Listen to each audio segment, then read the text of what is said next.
You know, there's a lot of games this year that I didn't expect to actually be released or even happen at all. Final Fantasy VII Remake finally released, the Xenoblade Chronicles Definitive Edition released, and now we are over a month away from one of my most anticipated games this year. Crash Bandicoot 4, it's about time. A game that promises a return in form for the Crash series, while also bringing in some refreshing and new takes that seem like they'll flow pretty well for the series' platforming, box-breaking, gem-hunting roots. Now, I haven't talked about the series much on the channel before, but the Crash series has always held a special place in my heart, in the same way that other platforming series have, like Mario or Sonic, for the most part. But here we are in 2020, actually getting a brand new numbered entry in the series. For this video, I'd like to take some time to go over my current thoughts on Crash 4, going over my thoughts on the current story, gameplay, and visuals thus far, from info revealed from the press, as well as info from the recent state of play. However, this video won't be without some criticisms or negatives towards Crash 4 that I currently feel, so be warned for those.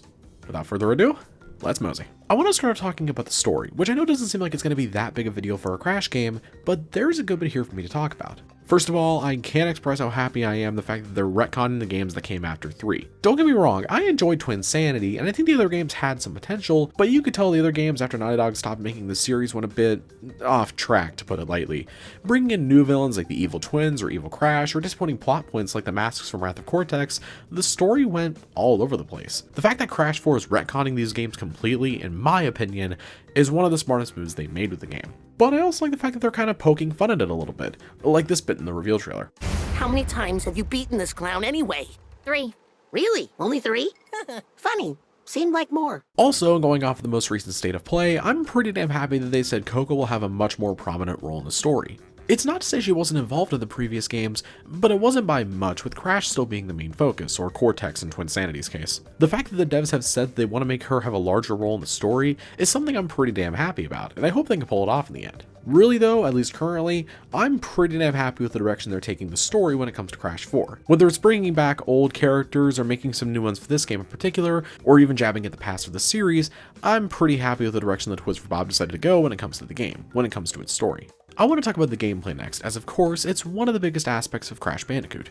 Whether it's the tight platforming of Crash 1 or hunting for time trial relics, the series in its prime was pretty well known for doing a solid job in the platforming department, with the Insane Trilogy fixing a lot of the issues. But it was pretty obvious that after Naughty Dog stopped developing the series, developers were having a tough time trying to figure out what to do with Crash. Do we give him a big mech suit? Do we throw in a bunch of different gameplay styles?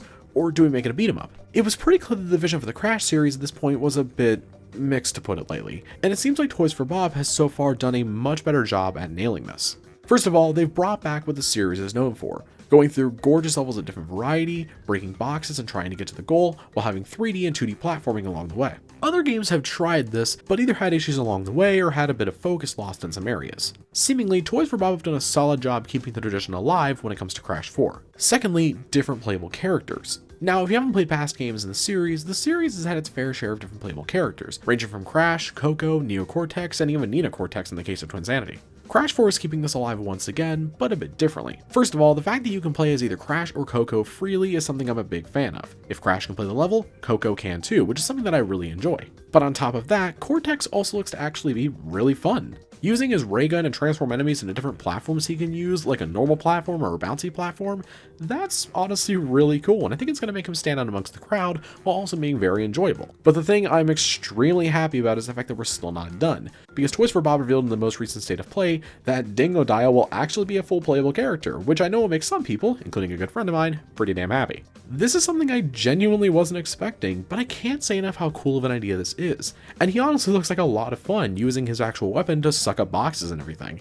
Also, Boy, that's a thick-ass boy! Damn! Again, something I love is that each major character change like Crash to Cortex to now Dingodile really stand out from one another, instead of blending together or feeling a bit samey. Plus, Toys for Bob hinted out there's going to be more playable characters on the way, which is something that I'm pretty interested in seeing. There's some speculation of Tana being brought back for 4, and her being playable as well, which is something I'd be wholeheartedly for. But that's not all, because we also have the new masks mechanic, all using different abilities, like stopping or slowing down time, changing gravity, or changing elements. These, to me, are exactly what this series needed, an idea that benefits the player that doesn't feel too out of nowhere and fits in the Crash universe. It's an idea that I'm a pretty big fan of so far from what we've seen, And overall, this is something I think the series really did need. Honestly, from all the new features, callbacks to the original, and changing the formula for the better, but knowing where to keep it the same, it really feels like Toys for Bob knew what made Crash Bandicoot so iconic in the 90s, and what made something like the N. Sane Trilogy so great to come back to. So far, I think they're pulling it off super well.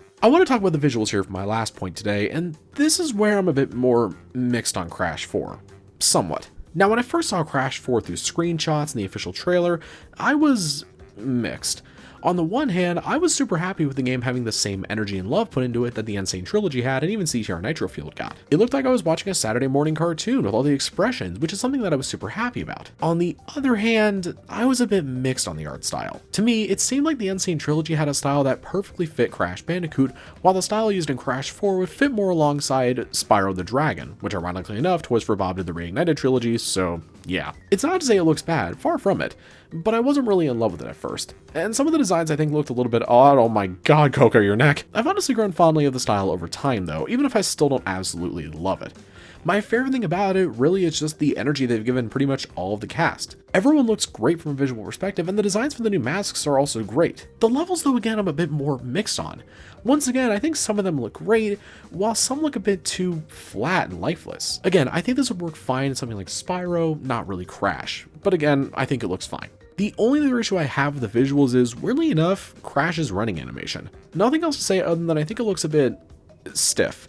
It looks like he's sort of just snapping to the next movement in his run with his arms without any flow to the movement. Compare this to the N. Sane Trilogy or even some of the past games, and I think you'll see what I mean. But in all honesty, I still think the game looks absolutely great, even with my mixed feelings on the style. And I've actually grown to really love Crash's new design too. It feels like a really good modern take without trying too hard with whatever the Crash of the Titans tried. Even with some of my mixed thoughts on the style, I can't deny that Crash Bandicoot 4 still looks damn great. Even if I do prefer the style of the N. Sane Trilogy a little bit more, this still looks absolutely great. But in all honesty, that's all I really can say about it right now. Crash Bandicoot 4, from what they've shown, looks plain amazing, and I honestly think Toys for Bob will do a great, if not solid job bringing the series back with a brand new entry. So far, I've been happy with almost every single decision with the game so far. Whether it was Toys for Bob or Vicarious Visions, I'm just happy as hell we're getting a brand new numbered Crash entry, even if it did take almost an entire console generation. But with that said, what do you all think? Are you excited for Crash Bandicoot 4, and are there any gameplay additions you hope to see in the future? Let me know down below. Thank you all very much for watching, have a great night, and signing off. Peace out.